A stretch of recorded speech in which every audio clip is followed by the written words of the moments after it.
Welcome to HK Tutorial Easy Study. Today we will do English. Topic is It's only a matter of practice. काफी समय पहले की बात है। China में एक बहुत ही एक्सपर्ट धनुर्धर रहता था जिसका नाम था चैन याओजी। वो अपने इस तीरंदाजी में बहुत ही एक्सपर्ट था। उसके कारनामे देखने के लिए काफी भीड़ इकट्ठा हो जाती थी और अक्सर वो अपने इस कारनामे को दिखाया करता था। और वो इतना कुशल था तीरंदाजी में कि जब भी वो अपना एक निशाना लगाता था तो वो ठीक टारगेट पर मतलब पहुंच जाता था उसका निशाना। अपने उस निशाने को वो कभी नहीं चूकता था। इसमें वो काफी माहिर था। लोगों को अपना ये स्किल दिखाने में उसे बहुत ही अच्छा लगता था और जो भीड़ उसको देखती थी वो उसको तारीफ किए बिना नहीं रहती थी। अक्सर भीड़ जो थी उसकी तारीफ करती थी, तालियां बजाते थे, उसकी वाहवाही करते थे। तो उसे ये पता चल गया था कि उसका ये हुनर है वो काफी अच्छा है और लोग उसकी तारीफ करते हैं, बड़ाई करते हैं, वाहवाही करते हैं। उसे इस बड़ाई की आदत हो चुकी थी। तो एक दिन जब वो इस भीड़ में अपने इस कारनामे को दिखा रहा था तो भीड़ में सब लोगों ने उसकी वाहवाही की, सब लोगों ने तारीफ की, तालियां बजाई। लेकिन उसी भीड़ में मौजूद एक बूढ़े इंसान ने ना ही सिर्फ सिर्फ अपना सिर हिलाया, ना ही तालियां बजाई और ना ही उसकी तारीफ की। ये देखकर चैन योजी को काफी गुस्सा आया और उसने कहा कि आखिर में ऐसी क्या बात है जो तुमने ना ही मेरी बड़ाई की ना और ना ही ताली बजाई। तो बूढ़े आदमी ने कहा, ये लगातार कोशिश का नतीजा है। अभी मैं आपको इंग्लिश में इसको रीड करके दिखाती हूँ। जहां तक मैंने आपको हिंदी में समझाया है वो वर्ड, वो सेंटेंस मैं आपको इंग्लिश में रीड करके बताती हूँ। आगे हम नेक्स्ट स्लाइड में देखेंगे कि आगे की स्टोरी क्या है।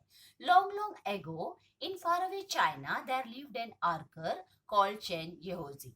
जैसे मैंने आपको बताया, लॉन्ग लॉन्ग एगो चाइना में एक एक्सपर्ट आर्कर रहता था जिसका नाम था चैन येहोजी। He was very skilled archer and could perform wonderful feats of archery. He could hit the target precisely at the center even when it was placed at a very long distance. उसका निशाना चूकता नहीं था, उसका निशाना सही जगह पर बैठता था। He liked to show off his skill to the admiring crowds that gathered around him. उसे अपना ये स्किल दिखाने का काफी आदत हो चुकी थी और क्राउड जो थी उसकी बड़ाई करती थी और अक्सर वो भीड़ में अपने इस कारनामे को दिखाया करता था। One day he was practicing his skill in front of many admirers when he noticed an old man standing at the back. जब वो भीड़ में अपने इस कारनामे को दिखा रहा था तो उसने देखा कि एक बूढ़ा आदमी पीछे खड़ा हुआ है। The man was carrying gourds of oil that were hanging from a long cane on his shoulder. उसके कंधे पर तेल का भरा हुआ गॉड लटका हुआ था। All the other people were clapping their hands and praising Chen Yozi. सारी जो भीड़ थी उन्होंने तालियां बजाई और उसकी वाहवाही की। But this old man was quiet, लेकिन ये बूढ़ा आदमी शांत था। He neither clapped nor uttered words of praise, ना ही इसने ताली बजाई और ना ही उसने तारीफ की। He stood there nodding his head and said, it's just a matter of practice. जैसे कि मैंने आपको बताया, वो सिर्फ वहां पर खड़ा था, उसने अपने सिर को हिलाया और कहा कि लगातार कोशिश का नतीजा है। अब देखते हैं आगे क्या होता है। चैन येओजी को काफी बुरा लगा कि आखिर में ये ओल्ड मैन ने ऐसा क्यों कहा। तो उसने कहा कि क्या तुम तीरंदाज हो। तो उसने कहा नहीं, मैं तीरंदाज तो नहीं हूँ। तो उसने कहा कि चैन योजी ने ओल्ड मैन से पूछा, तो तुम्हें क्या लगता है कि ये बहुत मामूली सा काम है, कोई भी इसे कर सकता है। तो बूढ़े आदमी ने कहा नहीं, सॉरी, आपको बुरा ना लगे, मैंने ऐसा नहीं कहा, लेकिन मैंने यही कहा कि ये लगातार कोशिश का नतीजा है। अगर आप बुरा ना मानो तो मैं भी आपको कुछ दिखाना चाहता हूँ। तो चैन योजी ने कहा, हाँ हाँ बिल्कुल, इस भीड़ में तुम क्या दिखाना चाहते हो वो मुझे दिखाओ। तो उस बूढ़े आदमी ने अपना उस कारनामे को दिखाना शुरू किया। अभी हम इसको इंग्लिश में रीड करते हैं और आगे समझते हैं कि क्या है। Chen Yaozi was annoyed, are you an archer yourself. जैसे मैंने आपको बताया कि चैन योजी को गुस्सा आया जब ओल्ड मैन ने उसकी तारीफ नहीं की। तो उसने पूछा ओल्ड मैन से कि क्या तुम तीरंदाज हो। Do you think anyone can do what I can do with my bow and arrows? Chen Yaozi ने उस बूढ़े आदमी से कहा कि तुमको ऐसा लगता है कि जो मैं कर सकता हूँ इस बो एंड एरो से हर कोई कर सकता है? No sir, the old man replied. बूढ़े आदमी ने कहा, नहीं, I am not an archer and I don't doubt your skill. All I said was everything's a matter of practice. उसने कहा, नहीं, मैंने आपसे ऐसा नहीं कहा, ना ही मैं तीरंदाज हूँ और ना ही मुझे आपके हुनर पर कोई शक है।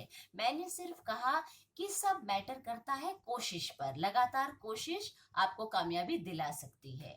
चैन योजी को बहुत गुस्सा आया। उसने कहा, तुम ऐसे सारे कमेंट्स मुझे क्यों पास कर रहे हो? कौन हो तुम? तो बूढ़े आदमी ने कहा कि मैं आपको एक कुछ दिखाना चाहता हूँ। चैन योजी became very angry. What do you think that you pass such thoughtless comments on other people? Who are you? Please don't get angry, sir. I am an oil seller, as you must have guessed from the gods. जैसे कि तुमको पता है कि मैं एक तेल बेचने वाला मामूली इंसान हूँ। तुमको तो पता चल ही गया होगा मेरे इस गॉड को देख के। Every day I fill this gourds with oil and sell them.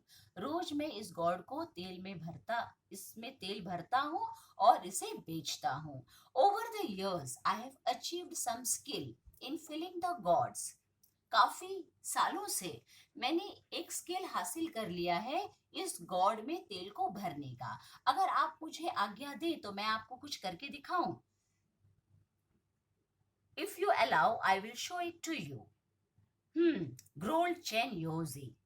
Chain Yaozi ने कहा, हाँ हाँ ठीक है, करके दिखाओ। Everybody was curious to see what would happen next. सारी भीड़ जो थी उन लोगों में उत्सुकता थी कि देखते हैं क्या होता है, आखिर में ये बूढ़ा आदमी हमें क्या दिखाना चाहता है। Patiently the old man set down an empty God on the ground. बहुत ही शांति से उस बूढ़े आदमी ने गॉड जिसमें कि तेल भरा जाता है उसको जमीन पर रखा। और गॉड का जो ऊपरी हिस्सा है वो इतना छोटा है कि जो कॉइन का शेप रहता है उतना ही छोटा उसका मुंह है। तो और उस मुंह को भी उसने उस कॉइन से ढक दिया। पहले के जमाने में कॉइन में एक होल हुआ करता था, तो उस कॉइन को उसने उस गॉड के ऊपर रख दिया। अब उसने और खुद वो खड़े हो गया अपनी स्टैंडिंग पोजीशन में। उसने एक लेडल से, एक चम्मच से उसमें तेल डालना शुरू किया, जैसे कि आप इस फोटो में देख रहे हो। उसने गॉड में तेल डालना शुरू किया, वो भी काफी ऊंचाई की हाइट से। और तेल इस ढंग से उसने उस गॉड में भरा कि जब उसका तेल भर के कंप्लीट हो गया और कॉइन को उसने उठाया तो कॉइन पे एक भी तेल का निशान नहीं था। और ये उसने कॉइन को उठाकर चैन योजी को दिखाया। चैन योजी ये देखकर एकदम आश्चर्यचकित हो गए और उन्होंने मंद मुस्कान के साथ कहा कि आपने आज मुझे एक सबक दिया। ये सबक दिया कि कभी भी अपने हुनर पर घमंड नहीं करना चाहिए। लगातार आप कोशिश करते रहो लेकिन घमंड नहीं करना है। ये देखकर चैन योजी उस दिन के बाद से उन्होंने अपने उस कार्य पर घमंड करना दूर कर दिया और अपने उस कारनामे को दिखाया नहीं करते थे। उसकी वाहवाही लूटने के पीछे वो पागल नहीं थे। अभी मैं आपको इंग्लिश में दोबारा से रीड करके दिखाती हूँ what is the other part of the lesson. Patiently, the old man set down an empty god on the ground. Then he put a small coin on the mouth of the god. जैसे कि मैंने बताया उसने बहुत ही शांतिपूर्वक God को जमीन पर रखा और उसके ऊपर एक छोटा सा कॉइन रखा और गॉड को उसके मुंह से बंद कर दिया। In those days, small coins had a little coin at the center. Then the old man stood up, took some oil in his ladle, and began to pour oil in the gourd from a height. The oil went straight into the gourd through the hole in the coin. When the old man had finished filling up the gourd, he lifted up the coin. Not a trace of oil could be seen on it. The people watching it were speechless with wonder. But the old man only smiled. As I said, there is nothing special about it. It's only a matter of practice, you see. Old man ने इस कारनामे को दिखाया तो सही, लेकिन उसने अपने इस कारनामे को दिखाने के बाद उसने जो जवाब दिया था चैन योजी को कि लगातार कोशिश का नतीजा है ये। मैंने तो आपको पहले ही कहा था कि ये और कुछ नहीं, लगातार कोशिश का नतीजा है। Chen Yaozi lost all his anger and annoyance. Chen Yaozi का सारा गुस्सा खत्म हो गया और उसकी सारी बेचैनी खत्म हो गई.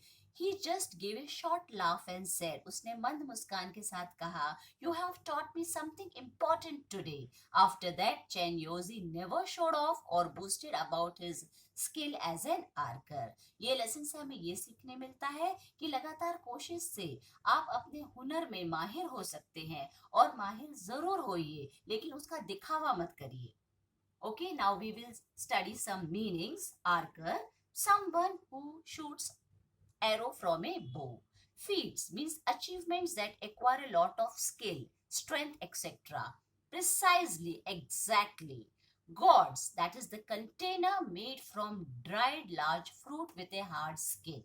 Uttered, said, speechless, unable to speak. Now, this lesson, it's only a matter of practice. Recollect us a proverb, that is, practice makes a man perfect. Practice makes a man perfect is a common proverb. By practicing the activities daily, we improve our skill. The repeated doing of an act make us the master of it. So, by practicing the activities, we become more confident. Practice is necessary, but practice does not make perfect. Perfect practice makes us perfect. So this we should be more concentrate about it. So always remember to appreciate what we have and be satisfied of what we have accomplished. If you find my video helpful, please hit the like button, share it to your friends and subscribe my channel. Thank you.